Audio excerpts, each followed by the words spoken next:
You ask Tiger to calculate. This deals with linear inequalities with one unknown. The final result is b greater than 2. Let's solve it step by step. Group all constants on the right side of the inequality. Add 5 to both sides.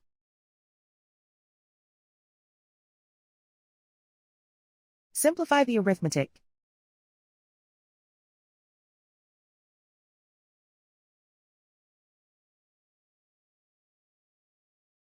Isolate the b. Divide both sides by 2.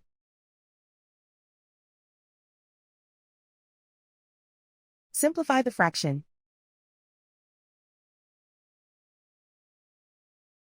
Find the greatest common factor of the numerator and denominator.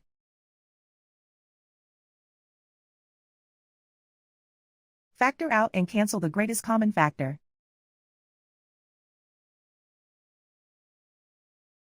Plot the solution on a coordinate grid. And so the final result is b greater than 2.